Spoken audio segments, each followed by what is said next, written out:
සරණයි සුබ දවසක් කියලා ඉසිවර අඬසර YouTube නාලිකාවට සියලු සෑම දෙනාම පිළිගන්නවා.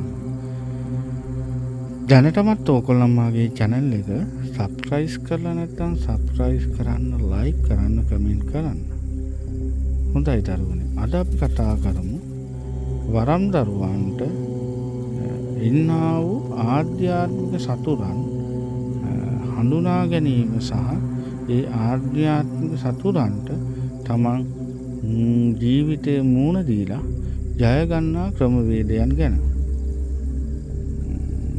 සරලව කිව්වොත් වරම් වලට දෝෂ හා වින කරන තමන්ගේ සතුරන් හඳුනා ගන්න ගැනීම ගැන තමයි අද මම ඕගොල්ලන්ට යම් කතිකාවතක් ඇති කරන්න සහ ඔයගොල්ලන්ට යම් උපදේශනාත්මකව කියන්න උත්සාහ කරන්න.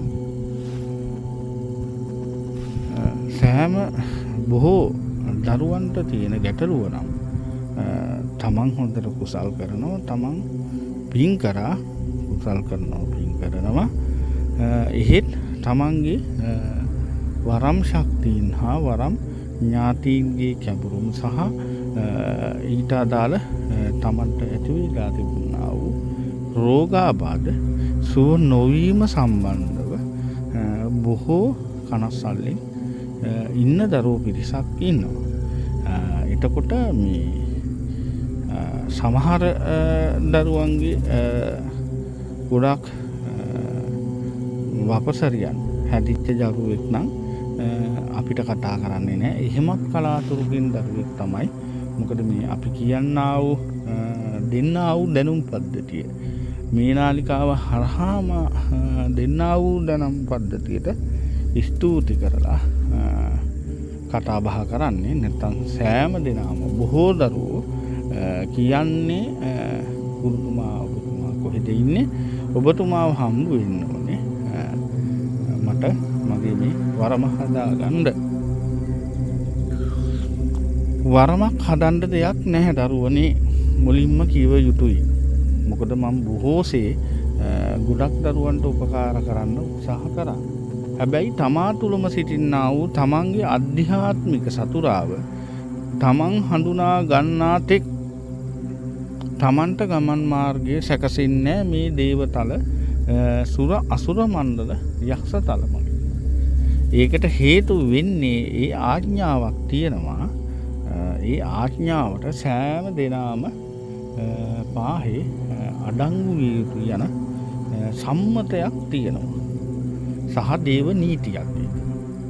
ගොඩක් දරුවෝ සිතාගෙන ඉන්නේ දෙහි ටිකක් අර ගුරුවරයාට කියලා ගැප්පුවොත් දෙහි ටිකක් කපලා තමන්ගේ ඒ ගුරුවරයා කියන විදිහට ටික දවසක් ඉඳලා තමන්ට ඇහැකි ආකාරයෙන් මේ වරම් ශේෂ්ත්‍රයේ තුල තමන්ගේ ඥාති දේවතාවුන් වහන්සේ සමග කටයුතු කරන්න පුළුවන් කියලා බොහෝ මතයන් තියෙනවා. බොහෝ ගුරුවරයෝ ඉන්නවා වරම් දරුවන්ට නිසි මාර්ග උපදේශනය දෙමින් ලෝක සත්‍යයට පිහිටවන ආකාරය උපදෙස් දෙමින් දෙලොවටම පින් කුසල් රැස් කර ගන්නා බොහෝ ගුරුවරු පිරිසක් ඉන්නවා.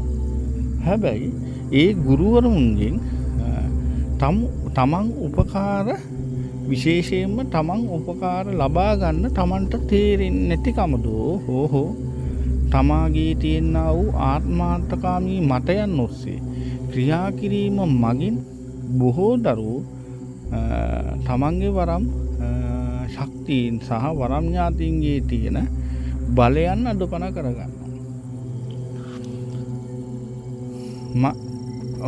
කෙසේද යත් තමන්ට වරම් අවසර රැගෙන දේවතාවුන් වහන්සේ යම් කිසි භවයක සිට පැවතෙන්නා වූ ක්‍රමවේදයකට උප්පත්තිය ලබලා තමන්ට පිහිට වෙන්නා වූ බව බොහෝ දෙනා නොදන්නා කාරණාවක්. සමහර විට මේ අපිටත් කතා කරමින් සමහර දේවල් අපිත් උපදේශනාත්මක ලබා ගනිමින් තමන්ගේ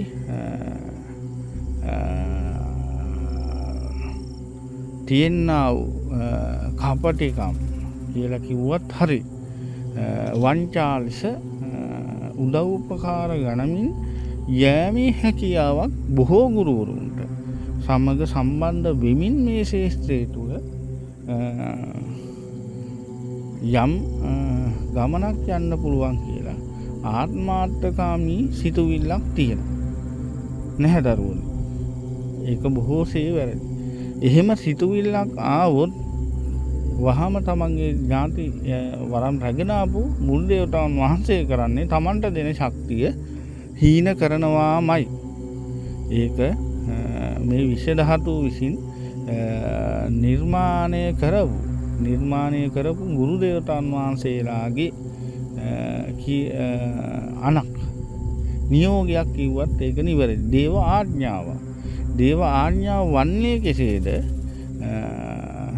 බ්‍රහ්ම විෂ්ණු මහේශ්වර යන ත්‍රිදේවයන් විසින් නිර්මාණිත දේව තලය හා මේ මනුස්ස තලය මැද්ද මණ්ඩලය.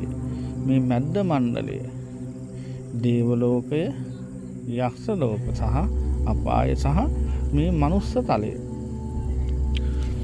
මේ මනුස්ස තලයේ ඉන්නා වූ උදව් උපකාර අවශ්‍ය ඒ දේව තලවල හා යක්ෂ තලවල උප්පත්තිය ලබලා මේ මනුලෝට ආපු තමන්ගේ දරුවා මොනයම් දෙයකින් හෝ අත්දැකීමක් ලබා දීලා නිවැරදි ගමනක් විශේෂයෙන්ම බුද්ධ වචනයට බුද්ධ ශාසනයේ ලෞතර තථාගත අමාමෑණී බුදු පියාණන් වහන්සේගේ තියෙනා වූ ධර්මයට ගරු කරමින් වැඩිහිටියන්ට ගරු කරමින් පංචශීල ප්‍රතිපදාවේ යමින් දරුවා ගමන් කරනවාද කියලා උන්වහන්සේලා පරීක්ෂාවෙන් සහ ඒ තමන් කරන්නා වූ ඒ දේවල් වලට උන්වහන්සේලා තමන්ට බලයන් සහ හැකියාවන් ලෝක සත්‍යයට ලබා දීමේදී උන්වහන්සේලා බලන පළවෙනි න්‍යාය ධර්මය. ඒ කියන්නේ තමන් පරාර්ථකාමී වෙනවාද කියලා උන්වහන්සේලා පරීක්ෂාවට ලක් කරනවා. ඒ පරීක්ෂාවට ලක් කරමින් තමයි බලයන් දෙන්නේ. එතකොට බලයන් සහ හැකියාවන් බොහෝ විට තමන්ගේ සීමාව තුල හෝ සීමාවෙන් පිටින් එන්නා වූ බාහිර ප්‍රශ්න වලට තමන් කොහොමද මුහුණ දෙන්නේ? විශේෂයෙන්ම අපි හිතමු උතුම් වූ සිද්ධපත්තිනි මෑණියෝ හරහා යම් කිසි අවසර ලබාගත් ඥාන දේවතාවුන් වහන්සේ කෙනෙක් තමන්ට වරයන් ලබා දෙනවා. හරි. එතකොට වරයන් ලබා දෙන්න අවසර රැගෙන ඇවිල්ලා තියෙන්නේ. එතකොට ඒ දරුවාට යම් කිසි ගමනක් යන්න පුළුවන්. හැබැයි උන්වහන්සේලා චුට්ට බලයන් දීහා වරයන් හරි වරප්‍රසාද ලබා දීමින් උන්වහන්සේලා බලනවා ගොඩක් දුරට තමන් උතුම් වූ සිද්ධපත්තිනි මෑණියන් වහන්සේගේ නාමයට අපහාසයක් වන ආකාරයෙන් ක්‍රියා කරනවද නැත්නම් ඒ ආකාරයට උතුම් වූ ගතිගුණ ඇත්තා වූ මහා කරුණාව සස්ත්‍රීක බවින් හෙබි අපේ උතුම් වූ සිද්ධපත්තිනි මෑණිය අම්මාගේ ගමන් මාර්ගයේ යන දරුවෙක්ද මේ දරුවා කියලා. එතකොට තමන්ට ඒ අතර තමන්ගේ ස්වාම පුරුෂයා මගින් හෝ තමන්ගේ බිරිඳ මගින් හෝ තමන්ගේ දරුවෝ මගින් හෝ තමන්ගේ වටාපිටාවේ ඉන්නා වූ යම්කිසි පුද්ගලයෙක් හෝ පුද්ගලියක් හරහා තමන්ට ප්‍රශ්නයක් ඇති කරනවා ඒ දේව පරිවාර මගින්. ඒක සමහර විට සංසාරික බන්ධනයක් සංසාරික කර්ම චක්‍රයට අදාළ බන්ධනයක් නිසා තමන් දුක් විඳිනවායි කියලා පෙන්වන්න බොහෝ පැහැරණ උන්වහන්සේලා ඉස්මතු කර දෙනවා අර ප්‍රශ්න ඉස්මතු කරමින්. නැත්තම් අල්ලපු ගෙදර ඉන්න සිරිපාල මට යම් කිසි විනයක් කරලා තියෙනවා කොඩු විනයක් කරලා තියෙනවා දේවල්ට සීමාවක් දාලා තියෙනවා කියමින් හැමදාම එකම මාර්ගයේ යන දරුවෙක් නම් මතක් නැවතී කල්පනා කරලා බලන්න තමන්ට මේ දේවල් ඇති වෙන්නේ තමන් ධර්මානුකූල වීම අත්හැරීම මගින්ද නැත්නම් තමන්ගේ යටින් යම් කිසි මෑණියන්ට වරදක් සිදු වුණාද කියලා. ප්‍රධාන වශයෙන් දෙන්න ඕන උපදේශය. එතකොට තමන් මොන දේවතා මණ්ඩල අසුර මණ්ඩල ඇදහැව්වත් ඒ දෙවිතුමාට තමන්ගේ යටින් යම් කිසි වරදක් සිද්ධ වෙනවද කියලා පළමු කොට බලන්න ඕන. තමන්ගේ යහන් මස්තකයේ හෝ යහන් මස්තකයේ දේව රූප තැබීම, තමන් පුද පූජා ප්‍රම්පත් කිරීම, සමහර විට තමාගේ තුල තියෙනා වූ සැකයන්, මේ දෙවි හාමුදුරුව මට පිහිට වෙයිද, මට මේක කරන්න පුළුවන් වෙයිද කියලා, මේක කරලා මට මෙච්චර පඳුරක් මේ කෙනාගෙන් ලබා ගන්න පුළුවන්ද, නැත්නම් මට මේකෙන් අරගෙන ජීවත් වෙන්න පුළුවන්ද කියලා ආත්මාර්ථකාමී සිතුවිල්ලක් නම් තමන් වරදානයේ වරප්‍රසාදයේ දේව අවසරයේ ලබාගත් සැනින්ම තමන්ට ඇති වෙන්නේ. තමන්ගේ විනාශය තමා තුළමයි, අධ්‍යාත්මය තුළමයි තියෙන්නේ දරුවනේ. ඉතින් ඒ හින්දා බොහෝ දරුවන්ට මම උපදෙස් දෙන්නේ, දරුවනේ සිල් රකින්න, පන්සිල් සමාදන් වෙලා තමන් කුසල් මාර්ගයේ යන්න, තමන්ගේ සුචරිතභාවය ඇති කරගන්න, නිර්මාංශ වෙන්න කියන ওই උපදෙස් ටික විතරයි. සමහරු හිතයි මේ මොකද්ද මේ කියන කතාව කියලා.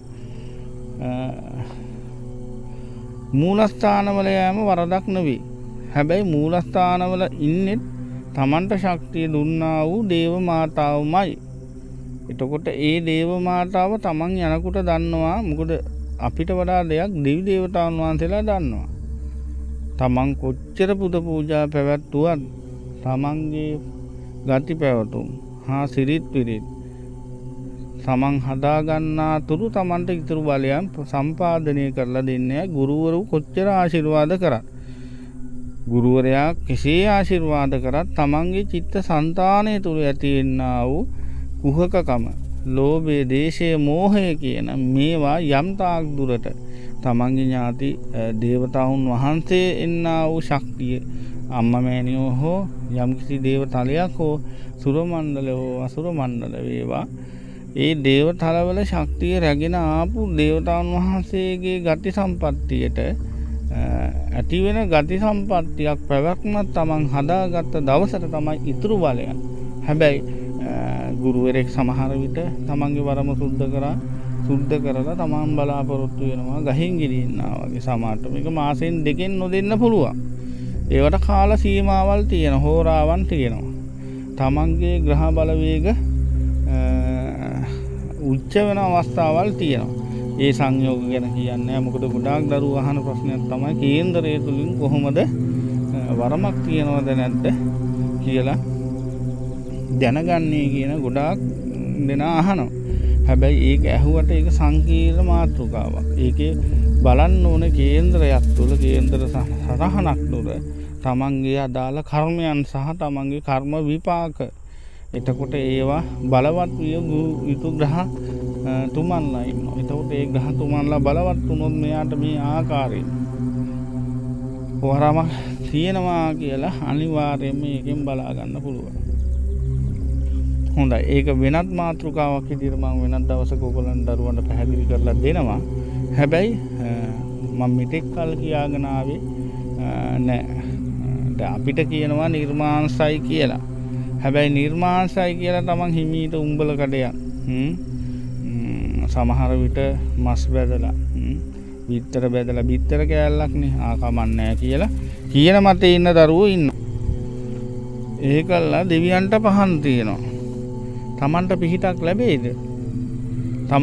තමා තුළ තියෙන ගුරුවරයා විසින් තමන්ට තමන්ගේ ශරීරය සුද්ධ පවිත්‍ර කළා, මගේ භෞතික කය ගැන මම විග්‍රහ කරලා තියෙන වෙන වීඩියෝ එකකින්. ඒක අහපු නැති දරුවෝ ඉන්නවනම්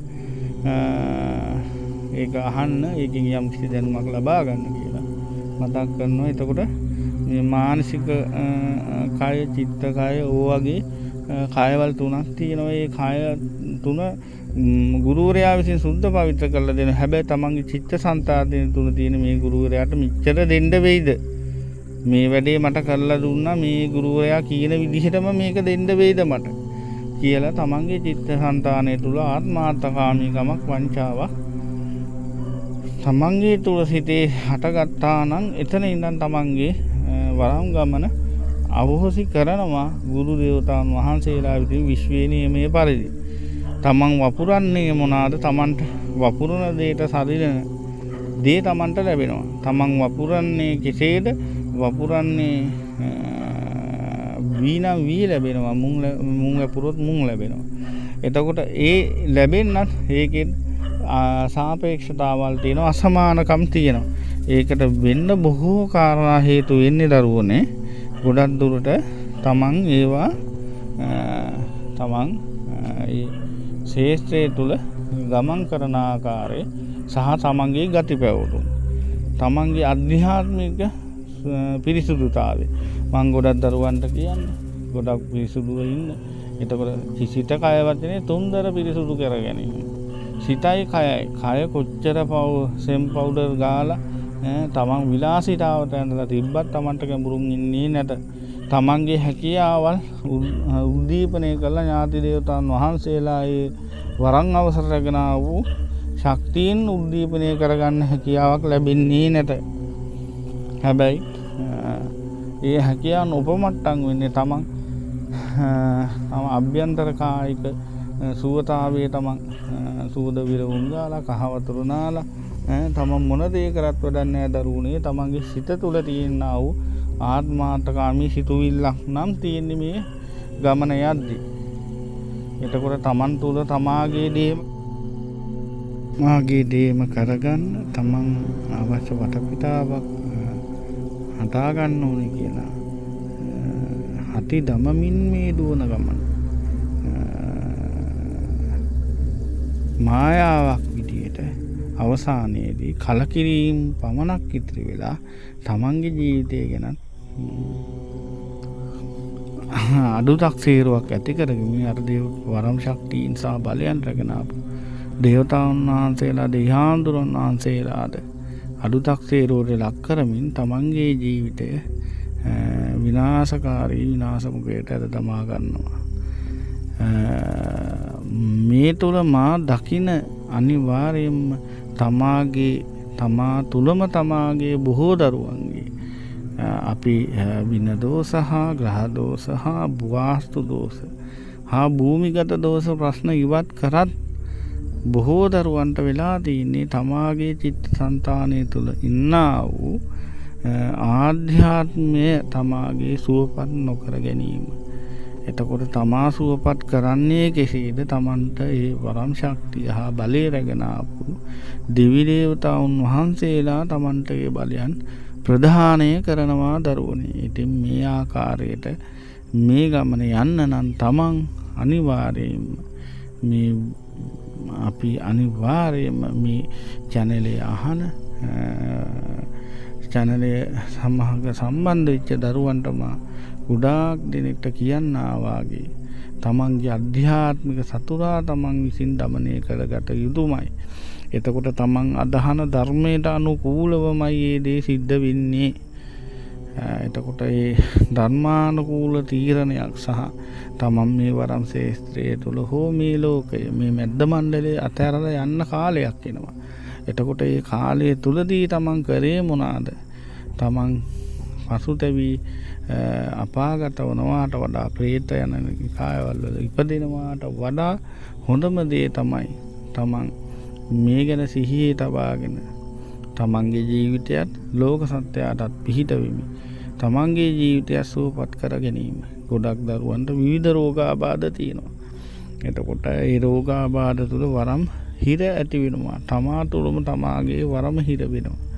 එතකොට තමා තුළට ගොඩක් දුරට සිද්ධ වෙන්නේ ওই කාරණාව. එතකොට ඒ වරම් සිරවීමක් සමග වටා පිටාවේ ඉන්න අමනුෂ්‍ය රෝග සහ කුහක පිරිස් තමන්ට බන්ධනයන් සිද්ධ කරනවා. ඒ සිද්ධ කිරීම මත තමන් තීරණ කරනවා අල්ලපු ගෙදර කෙනා තමයි මේක සිද්ධ කරේ. තමා තුළම තියෙනා වූ තමාගේ දෝෂය සදා ගන්නව වෙනුවට එක්ක ගුරුවරයාට හෝ තමාට වරම සකස් කරලා දුන්න ගුරුවරයාට හෝ තමාගේ වටා පිටාවේ ඉන්නේ පුද්ගලයන්ට හෝ තමන් දෝෂ කියමින් තමන්ගේ වරම් ජීවිතය විනාශ මුඛයට දමා ගන්නවා. ඒකම දරුවෝ කොටන ගොඩාක් වැරදි තමයි. Tamanට වරම් බලය දෙන්නේ මොන ආකාරයෙන්ද? ඒ දේ හරි ආකාරව වටහා ගන්න. දුන්න ශක්තියෙන් වැඩ කරන්න, දුන්න බලයෙන් වැඩ කරන්න. ලෝක සත්‍යයට පිහිට වෙන්න. කැඹුරුමක් ගත්තාට ඒක වරදක් නෑ යම් කිසි පඳුරු මට්ටම. හැබැයි ඒක වංචා සහගත වනම් කරන්නේ මේ විශ්ව ධාතුව තුළ වරම් සහ දේව ලීලාවන් ක්‍රියාත්මක කරන්නේ විශ්ව මාතාව විසින්. එතකොට ඒ අදාළ දණ්ඩනය තමාට විශ්ව මහාතාවගේ ප්‍රකෝපයත් එක්ක තමයි තමන්ට ලක් වෙන්නේ සිද්ධ වෙන්නේ. එතකොට තමන්ගේ වරම් රැගෙන ආපු දේවතාවුන් වහන්සේට වෙන්නේ පැත්තකට වෙලා බලාගෙන ඉන්න. කරන්න දෙයක් නෑ දරුවනේ. ඕක තමයි ලෝක ස්වභාවය සහ යථාර්ථය. මේ ගැන දැනගෙන තමන්ගේ චිත්ත සංතානය සහ පිරිසුදුකම සහ සීල පංචිල් පද පහරක ගනිමින් තමන්ගට එන්නා රෝගාබාධ සහ ඒවාට පිළියම් කරගමින් ධර්ම මාර්ගයේ යමින් ලෝක සත්‍යයට පිහිට වෙන්න වැඩ කටයුතු කරන්න කියලා ඕගොල්ලන්ට අවවාද දෙමින් අදට මම සමුගන්නවා. සුබ දවසක්. තෙරුවන් සරණයි.